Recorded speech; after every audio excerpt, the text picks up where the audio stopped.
as submitted to yung binigay sa NEP at ang final outcome sa GAA ay maraming mga variances na nakita.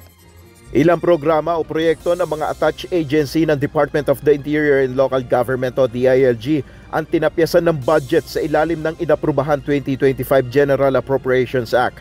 Sa pakikipagpulong ng DILG kay Pangulong Ferdinand Marcos Jr., inilahad ni Secretary John Vic Remulla ang mga programang nabawasan ng pondo. Kabilang narito ang IT program ng Philippine National Police na mula 619 million pesos ay bumaba ito sa 232 million pesos. Gayon din ang Safe Camps Security System na may 161 million pesos mula sa orihinal na panukalang 472.6 million pesos. Natapyasan rin ng pondo ang para sa PNP Drug-Related Data Integration and Generation System na mula sa 553 million pesos ay ibinaba ito sa 196 million pesos. Sa kabuuan, aabot sa mahigit 1 billion pesos ang nabawas sa malalaking proyekto ng DILG.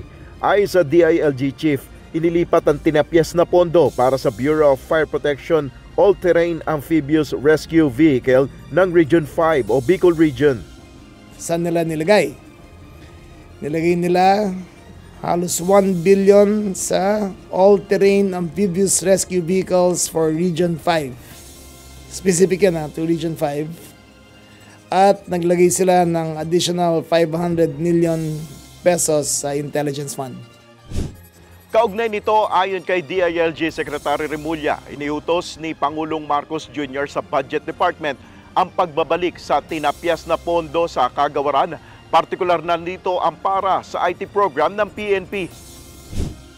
So, as instructed by the President sa ating Budget Secretary, ay i-revert ang budget ng IT at tatanggalin yung additional 500 million pesos intelligence fund na nilagay sa GAA.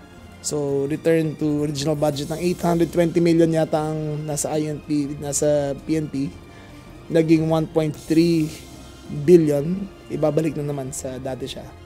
Ayon sa DILG, ilang reforma kanilang ipatutupad ngayong taon.